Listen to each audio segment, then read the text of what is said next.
நம்ம ஒரு வசனத்துக்குள்ள போலாம். யாத்திராகமம் 6ஆம் அதிகாரம் அதுல 2ஆம் வசனத்தை நம்ம வாசிப்போம். மேலும் தேவன் மோசேயை நோக்கி, நான் யார்? நான் யெகோவா அப்படின்னு சொல்லி கர்த்தர் தன்னுடைய பேர் என்ன செய்யறாருன்னா இங்க டிக்ளேர் பண்றார். நான் தான் யெகோவா அப்படின்னு சொல்லி என்ன செய்யறார்? டிக்ளேர் பண்றார். இங்கிலீஷ்ல என்ன கொடுக்கப்பட்டிருக்குது? 6ஆம் அதிகாரம் 2ஆம் வசனம். I am the Lord அப்படின்னு சொல்லி கொடுக்கப்பட்டிருக்கு. இப்போ கர்த்தர் மோசேட்ட பேசும்போது கர்த்தர் சொன்னார், என்னுடைய பேர் என்னது? யெகோவா. நான் என்னுடைய பேர் யெகோவா அப்படின்னு சொல்லப்பட்டிருக்குது. ஆனா இங்கிலீஷ்ல என்ன கொடுக்கப்பட்டிருக்குது? லார்ட் அப்படின்னு சொல்லி கொடுக்கப்பட்டிருக்குது.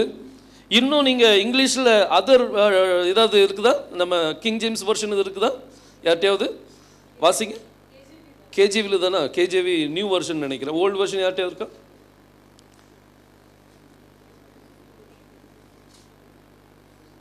வாசிங்க 2ஆம் வசனம். லார்டும் கொடுத்துருக்கா, ஜெகவான் கொடுத்துருக்கா? எல்லாத்துலேயுமே லார்டு தான் கொடுத்துருக்குதா? சரி, பரவாயில்ல. ஆனால் அதனுடைய இன்னொரு டிரான்ஸ்லேஷன் நீங்கள் பார்த்தீங்க அப்படின்னா அதில் ஜெகோவா அப்படிங்கிற டிரான்ஸ்லேஷன் என்ன செய்யப்பட்டிருக்கும்? கொடுக்கப்பட்டிருக்கும். யெகோவா ஜெகோவா ப்ரொனவுன்சியேஷன் என்ன செய்யுது? இப்போ மாறுது. பிதாவினுடைய அந்த நாமத்தினுடைய பாருங்க டிரான்ஸ்லேஷன் எப்படி மாறிக்கிட்டே வருது பாருங்க. ஒவ்வொரு தடவையும் பாருங்க, தமிழில் யெகோவா, இன்னும் இங்கிலீஷில் வந்து பல டிரான்ஸ்லேஷனில் லார்டுன்னு கொடுக்கப்பட்டிருக்குது. இன்னும் ஒரு சிலதில் ஜெகவான்னு சொல்லி கொடுக்கப்பட்டிருக்கும். இன்னும் ஒரு சிலவங்க என்ன சொல்லுவாங்கன்னா, ஜெகோவா ப்ரொனன்சியேஷன் இஸ் ராங், அதை என்ன சொல்லணும்? யாவே அப்படின்னு சொல்லணும் அப்படின்னு சொல்லுவாங்க. யாவே அப்படின்னு சொல்லணும்னு சொல்லுவாங்க. இன்னும் ஒரு சிலவங்க என்ன சொல்லுவாங்கன்னா, யாவே ப்ரொனன்சியேஷன் இஸ் ராங், அது என்ன சொல்லணும்? யாவா அப்படின்னு சொல்லணும் அப்படின்னு சொல்லுவாங்க. இப்படி பல உச்சரிப்பு இருக்கு. நான் சொல்லிட்டே இருக்கலாம். அப்படி இன்னொரு சிலவங்க யாஹாவா அப்படின்னு சொல்லுவாங்க. பாருங்க, இப்படி யெகோவாங்கிற டிரான்ஸ்லேஷன்ல வந்து அந்த ப்ரொனன்சியேஷன்ல பல ப்ரொனன்சியேஷன் நீங்க பார்த்துக்கிட்டே இருக்கலாம். இன்னொரு சிலவங்க என்ன செய்வாங்கன்னா, இது யாவா கிடையாது, it has to be Yahoo அப்படின்னு சொல்லுவாங்க. ஸோ இந்த அதாவது கர்த்தருடைய நாமத்தை பற்றி கர்த்தர் மோசேட்ட பேசும்போது கர்த்தர் பல வார்த்தைகள் என்ன செய்யறாங்க? கோட் பண்றார். ஒரு தமிழில் யெகோவான்னு சொல்றோம், இங்கிலீஷில் ஜெகோவா, இன்னொரு சிலவங்க யாவே, யாவா, யாஹாவா, யாஹூ, பல காரியங்கள் இருக்கிறதுனால ஹீப்ரு ஜனங்கள் வந்து அவருடைய நாமத்தை வந்து பிதாவுடைய நாமத்தை என்ன செய்ய மாட்டாங்க? உச்சரிக்க மாட்டாங்க. அவங்க மெடிடேஷன் பண்ணும்போது அந்த 4 லெட்டர்ஸ், அதாவது ஹீப்ருவில் நம்ம தமிழில் யெகோவான்னு சொல்கிறோம்ல, அதுக்கு ஹீப்ருவில் வந்து 4 ஆல்ஃபபெட்ஸ் வரும். 4 ஆல்ஃபபெட்ஸ். இந்த 4 ஆல்ஃபபெட்ஸில் நான் அந்த 4 ஆல்ஃபபெட்ஸ் நான் எழுதுறேன். இப்போ யாரும் எழுத வேண்டாம், நல்லா கவனிங்க. அதாவது யாத், ஹே, வாவ், ஹே. பாருங்க, அந்த யெகோவா அப்படிங்கிற இந்த வார்த்தையில் வந்து மொத்தம் 4 ஆல்ஃபபெட் வரும். அந்த 4 ஆல்ஃபபெட் ஃபர்ஸ்ட் வந்து யாத், அடுத்தது ஹே, அடுத்தது வாவ், அடுத்தது வந்து ஹே. இந்த 4 எழுத்து சேர்ந்தது தான் நம்ம யெகோவா, ஜெகோவா, யாவே, யாவா, வாட் எவர் இட் இஸ், எந்த ப்ரொனன்சியேஷனாலும் இந்த 4 ஆல்ஃபபெட் வச்சு தான் நம்ம என்ன செய்வோம்? ப்ரொனவுன்ஸ் பண்ணுவோம். இப்போ இந்த 4 ஆல்ஃபபெட்டை, இந்த 4 ஆல்ஃபபெட்டில் வந்து நம்ம பிக்டோரிக்கல் லாங்குவேஜ், பழமையான லாங்குவேஜ், அதாவது பழத்தில் பல பிக்டோரிக்கல்னால் எப்படி ஒரு எக்ஸ்பிரஷன் பண்ணணும் அப்படின்னா ஏதாவது வரைபடம் என்ன செய்வாங்க? வரைவாங்க. நான் போன தடவை ஜம்மு காஷ்மீர் போயிருக்கும்போது ராம் நகர் அப்படின்னு சொல்லி ஒரு இடத்துக்கு போயிருந்தேன். அங்கே ஒரு அரசன் வாழ்ந்த இடம், அதாவது ராம் அப்படிங்கிற ஒரு அரசன் அவன் வாழ்ந்த இடம். அதில் வந்து அவங்க ஒரு தனியாக ஒரு ரூம் வச்சுருக்குறாங்க. அந்த ரூமில் இப்படி ஒரு இடத்துல போய் நின்றுட்டு வரிசையாக நீங்கள் பார்த்துட்டே வந்தீங்கன்னா அவனுடைய வாழ்க்கை சரித்திரம் அப்படியே நீங்கள் வாசித்துடலாம். வரைபடத்தில் நீங்கள் என்ன செஞ்சிடலாம்? வாசித்துடலாம். இதே மாதிரி வரைபடம் வந்து it is very very simple. Even அதாவது பேதைகளும் திசை கட்டு போவதில்லை அப்படின்னு சொல்லி பைபிள் சொல்லுதில்ல, அவங்க கூட அது என்ன செஞ்சிடலாம்? படிச்சிடலாம். அவ்வளவு எளிமையான ஒரு காரியம். பாருங்க, இந்த யாத் அப்படிங்கிறது யாத், ஹே, வாவ், ஹே, இதை ஷார்ட்டாக எழுதும்போது என்ன சொல்லுவாங்கன்னா YHVH அப்படின்னு சொல்லுவாங்க. YHVH. இது நீங்கள் அடிக்கடி நீங்கள் பார்த்துருப்பீங்க. யாரும் இப்போ எழுத வேண்டாம், நம்ம நல்லா கவனிச்சுக்கிட்டுங்க. அதுக்கு பிறகு நம்ம என்ன செய்ய எழுதுறதுக்கு ஒரு டைம் கொடுக்குறேன். பாருங்க, இந்த 4 எழுத்துல ஒவ்வொரு எழுத்துக்கும் என்ன உண்டு? மீனிங் உண்டு. ஒவ்வொரு எழுத்துக்கும் மீனிங் உண்டு. இப்போ நீங்கள் யாத் எடுத்துட்டீங்கன்னா இது ஏன்ஷியன் ஹீப்ரூவில் யாதுன்னு சொல்லியாச்சு அப்படின்னா கரோன்னு சொல்லி அர்த்தம். இது கரத்துக்கு என்ன சொல்லுவாங்க? யாத், யா த அப்படின்னு சொல்லக்கூடாது, த யாத். யாத் அப்படின்னு சொல்லியாச்சுன்னா அது என்னது? கர்த்தருடைய கரம், அது கரம். ஹேண்ட் அப்படின்னு சொல்றதுக்கு என்ன சொல்லுவாங்க? யாத். ஸோ யாத் அப்படின்னு சொல்லியாச்சுன்னா இட்ஸ் ஹேண்ட், அதை வந்து கரம். அடுத்தது ஹே. ஹே அப்படின்னா பார் அப்படின்னு சொல்லி அர்த்தம். பிஹோல்டு. ஹேனா என்னது? பார். நீ பிஹோல்டு அப்படிங்கிற அர்த்தம். ஹேனா பிஹோல்டு. யாரும் இப்போ எழுத வேண்டாம், நம்ம நல்லா கவனிங்க. ஏன்னா இதில் இன்னும் நிறைய மாடிஃபிகேஷன் பண்ணுவேன், அப்புறம் திரும்ப நீங்கள் அழிச்சிட்டு இருக்க முடியாது. அதனால தான் பாருங்க, யாத் அப்படிங்கிறது கரம், ஹே அப்படின்னா பார் அப்படின்னு சொல்லி அர்த்தம். அடுத்தது வாவ்னா என்னது? சத்தமா? நேல். அடுத்தது ஹேனா என்னது? பிஹோல். பிஹோல்னா பார். இப்படி எல்லா அல்பபெட்ஸ்க்கும் என்ன உண்டு? மீனிங் உண்டு. எல்லா அல்பபெட்ஸ்க்கும் மீனிங் உண்டு. இப்போ இந்த அல்பபெட்ஸுடைய மீனிங்கை நாங்கள் எழுதிட்டேன். இது அப்படியே வாசிங்க பாப்போம். கையை பார், கையை பார், ஆணியை பார். அதாவது யெகோவாங்கிற பேருக்குள்ள நீங்க அந்த யெகோவாங்கிற பேர் ஏன் கொடுக்கப்பட்டுச்சு? இப்போ நான் சொன்னேன், பெண்ணுன்ட்டு இங்கிலீஷில் கேட்டோம் அப்படின்னா, இங்கிலீஷில் ஏன் பெண்ணுன்னு சொல்கிறேன்னா அதுக்கு மீனிங் இல்லை, அதுக்கு நம்ம அர்த்தம் சொல்ல முடியாது. ஆனால் ஹீப்ரூவில் வந்து ஒரு பேரை கொடுத்தாங்க அப்படின்னா அந்த பேருக்கு ஏதாவது ஒரு மீனிங் என்ன செய்யும்? இருக்கும். இப்போ ஒருத்தர் ஹீப்ரூவில் வந்து ராஜாவை என்ன சொல்லுவாங்கன்னா மலேக் அப்படின்னு சொல்லுவாங்க, மெலேக் அப்படின்னு சொல்லுவாங்க. மெலேக்குன்ட்டு ஏன் கொடுக்கப்பட்டுச்சு அப்படின்னு சொல்லி நீங்கள் இதே மாதிரி பிரித்து அதனுடைய மீனிங்கை நீங்கள் பார்த்தீங்கன்னா ரொம்ப ட்ரமெண்டஸாக என்ன செய்யும்? காணப்படும். இது மாதிரி இந்த யெகோவாங்கிற அந்த பேர், இதில் இந்த 4 அல்பபெட், இந்த 4 அல்பபெட்டில் கர்த்தர் ஒரு தீர்க்க தரிசனத்தை வைத்திருக்கா பாருங்க. என் கரத்தை பார், அதில் ஒரு நாள் ஆணி குத்த போடு, நீ அதையும் என்ன செய்வ? பார்ப்ப. பாருங்க, அவருடைய கரத்தில் உள்ள அந்த ஆணியை கர்த்தர் வந்து என்ன செய்யறாங்க? தீர்க்க தரிசனமா சொல்றாரு பாருங்க. என் கரத்தை பார், அதில் உள்ள ஆணி நீ என்ன செய்ய? பார். பாருங்க, தோமா ஒரு தடவை சொன்னல, நான் உம்முடைய இந்த என்ன ஆணினால் ஏற்படுத்தப்பட்ட காயத்தில் என் விரலை விட்டாதான் நான் என்ன செய்வேன்? நம்புவேன்னு சொன்னான். உடனே கர்த்தர் வந்துட்டாருங்க. வந்து நின்றுட்டு கரத்தை பார் அப்படின்னு சொல்லி காமிச்சிட்டு 2 கரத்தையும் விரிச்சு காமிச்சிட்டு, போட்டு பார்ப்பா, நீ கண்டு விசுவாசித்தாய், காணாமல் விசுவாசிக்கிற உன்னோட மேல். அதாவது இந்த யெகோவாங்கிற பேருக்குள்ள இருக்கிற தீர்க்க தரிசனம் அங்க இயேசு கிறிஸ்துக்குள்ள என்ன செய்து இப்போ நிறைவேறுது பாருங்க. இப்போ இந்த 2 அல்பபெட், இந்த 4 அல்பபெட் சேர்ந்தது தான் யெகோவா. இப்போ இதை பிக்சோரிக்கலி எப்படி எழுதுவாங்கன்னு பாருங்க. இந்த யாதுன்னு என்னது? கை. எப்படி கையை நம்ம இப்படி வச்சோம்னா எப்படி இருக்கும்? அதே மாதிரி என்ன செய்யுது? அது இருக்கும். கை தான் வரைஞ்சிருக்கோங்க. பிஹோல்ட் அப்படின்னா ஒரு மனிதன் வந்து 2 கரத்தையும் உயர்த்தி பிடித்த வண்ணமா என்ன செய்யறாங்க? அந்த வரைபடம் தான் என்னது? பிஹோல்ட். அதாவது பார் அப்படிங்கிற மீனிங் வரும். ஆணி நம்மளுக்கு தெரியும், எப்படி வரையணும்? எப்படி வரையணும்? ஒய். அதாவது இது வந்து மாடர்ன். ஏன்ஷியன்ல வரும்போது ஒய் போடணும், ஏன்ஷியன்ல வரும்போது ஒய் போடணும். அகைன் பிஹோல்ட், ஒரு மனிதன் வந்து 2 கரத்தை என்ன செய்கிறார்? உயர்த்தி பிடித்திருக்கிறார். இப்போ இந்த ஹீப்ரூ அல்பபெட்ஸ், இட்ஸ் அதாவது நீங்க இது ஒரு ஆரம்பத்திலே நீங்க என்ன பார்த்துட்டீங்க? டீகோடிங் பார்த்துட்டீங்க. ஆரம்பத்திலே நீங்க என்ன செஞ்சிட்டீங்க? டீகோடிங். கர்த்தருடைய நாமத்தில் யெகோவாங்கிற பேர்ல என்ன டீகோடிங் இருக்கு, அதுக்குள்ள என்ன அர்த்தங்கள் அடங்கி இருக்கு அப்படிங்கறது நீங்க என்ன செஞ்சு பார்த்துட்டீங்க. இதே மாதிரி நீங்க ஹீப்ரூ அல்பபெட்ஸை வந்து ஹீப்ரூ வேர்ட்ஸை நீங்க ஒன்னொன்னு நீங்க கவனிச்சு பார்த்தீங்க அப்படின்னா உங்களுக்கு ஏகப்பட்ட மீனிங் உங்களுக்கு என்ன செய்யும்? கிடைக்கும். நம்மளுக்கு புரியாத, அதாவது ஐயா சொன்ன மாதிரி வேதத்தின் ஆழத்துக்குள்ள போறதுக்கு இது ஒரு ரொம்ப பெரிய ரூட் பார்த்துடுங்க. சரி, இப்போ இந்த 2 அல்பபெட் யாத் அண்ட் ஹே, இந்த 2 அல்பபெட் சேர்ந்தது தான் அதை யா அப்படின்னு சொல்லுவாங்க. இது என்ன சொல்லுவாங்க? யா. 2 அல்பபெட் சேர்ந்தது தான் என்னது? யா. யா வந்து யெகோவாவுடைய ஒரு சுருக்கமான ஒரு பெயர். யெகோவாவுடைய, யெகோவா, யாவே, வாட் எவர் இட் இஸ், அந்த ப்ரொனன்சியேஷனுடைய சுருக்கமான பெயர் தான் என்னது? யா. யாங்கிற வார்த்தையை நம்ம அடிக்கடி பயன்படுத்துவோம். ஆராதனை நேரத்தில் பயன்படுத்துவோம். சும்மா இருக்கிற நேரத்தில் திடீர்னு நம்ம வாயில இருந்து செய்யும் யாங்கிற வார்த்தை வரும். எப்படி சொல்லுவோம் அப்படின்னா அல்லேலூயா அப்படின்னு சொல்லுவோம். என்ன சொல்லுவோம் நம்ம? அல்லேலூயா. அல்லேலூயான்னு அர்த்தம் என்ன? யாவாகி உம்மை நான் என்ன செய்கிறேன்? ஸ்தோத்தரிக்கிறேன். ஆனால் நம்ம டிரான்ஸ்லேஷன் பண்ணும்போது பேரை கூட நம்ம என்ன செஞ்சிடறோம்? இப்போ என் பேர் வந்து வால்டர். இப்போ நான் சைனாக்கு போனாச்சுன்னா என் பேர் என்ன தான் இருக்கும்? வால்டர் தானே. நான் ஜப்பானுக்கு போனாலும் வால்டர் தான். நான் எந்த, அதாவது பீகார் சைடு போனாலும் அங்கே ஹிந்தி ஜனங்கள் என்ன சொல்லுவாங்க? வால்டர் தான் சொல்லுவாங்க. எந்த இடத்துக்கு போனாலும் என் பேர் என்ன செய்யாது? மாறாது. ஆனால் நம்ம கர்த்தருடைய பேரை மட்டும் என்ன செஞ்சிட்டோம்? டிரான்ஸ்லேஷன் பண்ணி கர்த்தருடைய பேருடைய உச்சரிப்பே என்ன செஞ்சாச்சு? நம்ம மறந்தாச்சு. பாருங்க வேதம் சொல்லுது இந்த 2 அல்பபெட் சேர்ந்தது, யாத் அண்ட் ஹே சேர்ந்தது தான் என்னது? யா. யா வந்து கர்த்தருடைய சுருக்கமான பெயர். வேணா வாசிங்க ஒரு வசனம், சங்கீதம் 68 அதுல 4வது வசனத்தை வாசிங்க. சங்கீதம் 68:4. தேவனை பாடி அவருடைய நாமத்தை கீர்த்தனம் பண்ணுங்கள். வழி ஆயத்தப்படுத்துங்கள். அவருடைய நாமம் என்னது? தமிழ்ல வந்து யெகோவான்னு சொல்லி கொடுத்துருக்குது. இங்கிலீஷ்ல என்ன கொடுத்துருக்குது? இங்கிலீஷ்ல உங்க இதுல லார்ட் கொடுத்துருக்குதா? அங்க என்ன கொடுத்துருக்கு? ஜா, JAH, ஜா அப்படின்னு சொல்லி கொடுக்கப்பட்டிருக்கும். என்ன பேரா? வனாந்தரத்தில் ஏறியவர்களுடைய பேர் என்னது? ஜா. இந்த ஜே வந்து இங்கிலீஷ்ல வந்து மொத்தம் 22 அல்பபெட் தான் இருந்துச்சு.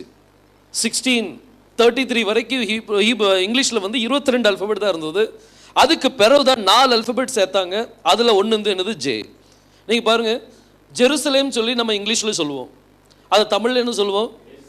எருசலேம். வாய் போட்டு பேசுறோம், எருசலேம் சொல்லிடுவோம். இங்கிலீஷ்ல ஜெகோவான்னு சொல்லி சொல்றோம். ஆனா தமிழ்ல என்னது? யெகோவா அப்படின்னு சொல்லி சொல்லுவோம். இங்கிலீஷ்ல ஜோர்தான் அப்படின்னு சொல்லி சொல்லுவோம். தமிழ்ல என்னது? யோர்தான். இப்படி எங்கெல்லாம் ஜே வருதோ அது எல்லாத்தையும் நம்ம என்ன போட வேண்டியிருக்கும்? ஒய் போட வேண்டியிருக்கும். பார்த்துங்க, அதே போல இங்க ஜேன்னு போட்டிருக்கு. இது என்ன செய்ய வேண்டியிருக்கும்? நம்ம ஒய் போட்டோன்னா அது பேர் என்னதான் மாறிடும்? யா அப்படின்னு மாறிடும். ஸோ வனாந்தரங்களில் ஏறி வருகிறவருடைய பேர் என்னது? அவருடைய பேர் என்னது? யா என்கிற பேர். இன்னும் நீங்க பார்த்தீங்கன்னா நிறைய பேர் வந்து பைபிளில் அவங்களுடைய பேரோடு யாவை சேர்த்திருப்பாங்க. உதாரணமா ஏசாயா, எரேமியா, சக்கரியா, ஓசியா, ஜஃபனியா, ஊரியா, இப்படி யாங்கிற பேர் என்ன செய்வாங்க? சேர்த்திருப்பாங்க. யா வந்து யாருடைய பேரு? தேவனுடைய பேர், அவருடைய சுருக்கமான பேர். பார்த்துடுங்க. இப்போ நான் உங்ககிட்ட ஒரு கேள்வி கேட்கிறேன். யாங்கிறதுக்கு அர்த்தம் என்ன? யாராவது சத்தமா, தப்பா இருந்தாலும் பரவாயில்ல, என்ன செய்யணும்? சத்தமா சொல்லணும். Jehovah, Jehovah, okay. இன்னும் யாவே, மீனிங் சர்வ வல்லவர் வேற, ஸ்தோத்தரிக்கிறேன் வேற, சமாதானக்காரர். சரி, அப்படி அடிக்கிட்டே இருக்கலாம் நிறையா. பாருங்க, நான் யெகோவாங்கிற பேர்ல 4 எழுத்து இருக்கு அப்படின்னு சொன்னேன். இது 4 எழுத்து போட்டு அதனுடைய மீனிங் சொல்லும் போது கையை பார், ஆணியை பார் அப்படிங்கிற மீனிங் என்ன செய்து வருது. அதே மாதிரி யாங்கிறதுக்கு மீனிங் என்ன அப்படின்னா, இது எத்தனை எழுத்துனால உருவாக்கப்பட்டது? 2 எழுத்து. யாதே. அப்ப அதுக்கு அர்த்தம் என்னது? கையை பார். அதுக்கு அர்த்தம் என்னது? கையை பார். யாருடைய கரம்? கர்த்தருடைய கரம். அவர் சொல்றாரு, என் கையை பாருப்பா அப்படின்னு சொல்லி சொல்றாரு. அது கர்த்தருடைய கரம். யா வந்து யாருடைய கரம்? அது கர்த்தருடைய கரம். பாருங்க, யா அப்படின்னு சொன்னாலே நீங்க பார்த்திருப்பீங்க, சங்கீதக்காரன் வந்து அடிக்கடி சொல்வார், என் கர்த்தருடைய வலது கரம், கர்த்தருடைய வலது கரம் பராக்கிரமம் செய்யும், கர்த்தருடைய வலது கரத்தில் ரட்சிப்பு உண்டு, கர்த்தருடைய வலது கரம் இந்த சத்துருனுடைய பற்களில் ஒடிக்கும் அப்படின்னு சொல்லி பல காரியங்களை அந்த கர்த்தருடைய கரத்தை பற்றி என்ன செஞ்சிருப்பார்? சொல்லியிருப்பார். கர்த்தருடைய கரம் சொன்னாலே உங்களுக்குள்ள ஒரு உற்சாகம் வரணும். யாருடைய பெயர்? கர்த்தருடைய பெயர். ஹல்லேலூயா. பாருங்க, இந்த யா வந்து மீனிங் என்ன அப்படின்னா, அது கர்த்தருடைய கரம். பாருங்க, ஒரு வசனம் வாசிப்போம். ஏசாயா 53ஆம் அதிகாரம் 1ஆம் வசனத்துல வாசிக்கலாம். எங்கள் மூலமாய், ஏசாயா தீர்க்கதரிசி சொல்றாரு, எங்கள் மூலமாய் கேள்விப்பட்டதை விசுவாசித்தவன் யார்? அப்ப இவன் சொன்ன காரியத்தை யாருமே என்ன செய்யல. ஒருவேளை ஏசாயா தீர்க்கதரிசியை கள்ள தீர்க்கதரிசின்னு கூட சொல்லியிருந்திருக்கலாம். அதாவது அவர் சொன்னாரு, ஒரு கன்னியை கர்ப்பவதியாகி ஒரு குமாரனை பெறுவாள், அவருக்கு இம்மானுவேல் என்று பெயரிடுவாயாக. அவனுடைய நாட்கள் அது நடந்துச்சா? நடக்கல. ஒருவேளை யாருமே அவனை நம்பல. அவன் என்ன சொன்னாலும் யாரும் என்ன செய்யல, நம்பல. அவன் எவ்வளவு வேதனையோடு சொல்றான் பாருங்க. ஏன்னா, எங்கள் மூலமாய் கேள்விப்பட்டதை விசுவாசித்தவன் யார்? இவன் சொன்னதை யாருமே என்ன செய்யல, நம்பல. பாருங்க, இவன் சொன்னா ஓனாயும் ஆடும் ஒன்னா என்ன செஞ்சிட்டு இருந்தது? என்ன செஞ்சிட்டு இருந்தது? புல்லு மேய்ஞ்சிட்டு இருந்ததுன்னு சொன்னான். ஓனாயும் ஆடும் ஒன்னா நிக்கிறதே பெருசு, அதுல ஓனாய் புல்லு திங்கிறது அதை விட யாரும் நம்புவாங்களா? நம்ப முடியாது. இப்படி பல காரியங்கள் நீங்க பாத்தீங்கன்னா அகெயின்ஸ்ட் சயின்ஸ் இவன் வந்து நிறைய காரியங்கள் என்ன செய்யறதுக்காக சொல்லியிருக்கிறார். இதை யாருமே நம்பல. இவன் விசனத்தோடு சொல்றான், எங்கள் மூலமாய் கேள்விப்பட்டதை விசுவாசித்தவன் யார்? இன்னும் வாசிங்க. கர்த்தருடைய புயம். அப்போ கர்த்தருடைய கரத்துல ஏதோ ஒரு ரகசியம் இருக்குது. அந்த ரகசியம் என்ன செய்யணும்? வெளிப்படணும். அந்த ரகசியம் என்ன செய்யணும்? வெளிப்படணும். கர்த்தருடைய கரத்துக்குள்ள ஏதோ ஒரு ரகசியம், அந்த ரகசியம் வெளிப்படணும். அதுலதான் 5ஆம் வசனத்துல சொல்றார், அவருடைய தழும்புகளினால் நீங்க என்ன செஞ்சீங்க? அவருடைய கரத்துல என்ன இருக்குது? தழும்பு. யாவாகிய தேவனுடைய கரத்துல ஆணினால் ஏற்படுத்தப்பட்ட இந்த தழும்பு இருந்ததுனால நம்மளுக்கு என்ன கிடைக்குது? ஹீலிங் கிடைக்கும், நம்மளுக்கு ஹீலிங் கிடைக்கும். இல்லாட்டி நம்மளுக்கு ஹீலிங் இல்லை. ஏசாயா தீர்க்கதரிசி அதை பார்க்குறான் பாருங்க. நம்ம ஒவ்வொன்றா நம்ம வந்துட்டு இருக்கிறோம். இந்த டீகோடிங் முடிஞ்ச உடனே அடுத்தது நம்ம அல்பபெட்டுக்குள்ள என்ன செய்வோம், நம்ம என்ட்ரி. அப்போ நம்ம உங்களுக்கு ரொம்ப ஈஸியாயிரும். What is the importance of vow? இந்த வாவனுடைய இம்பார்ட்டன்ஸ் என்ன அப்படிங்கிறது நம்மளுக்கு கொஞ்சம் கொஞ்சமாக நம்ம என்ன செய்யறோம், நம்ம படிச்சுட்டு வரோம். பாருங்க, யாவாகிய தேவனுடைய கருத்துல இந்த ஆணினால் ஏற்படுத்த காயத்தினால இன்னைக்கு நம்மளுக்கு என்ன கிடைக்குது? ஹீலிங் கிடைக்குது, சுகம் நம்மளுக்கு கிடைக்குது. அதுல 52ஆம் அதிகாரம், ஏசாயா 52ஆம் அதிகாரம், அதுல 10ஆம் வசனத்தை வாசிங்க. எல்லா ஜாதிகளின் கண்களுக்கு முன்பதாகவும் கர்த்தர் தமது பரிசுத்த புயத்தை, அதாவது கரத்தை அவர் என்ன செய்வாரா?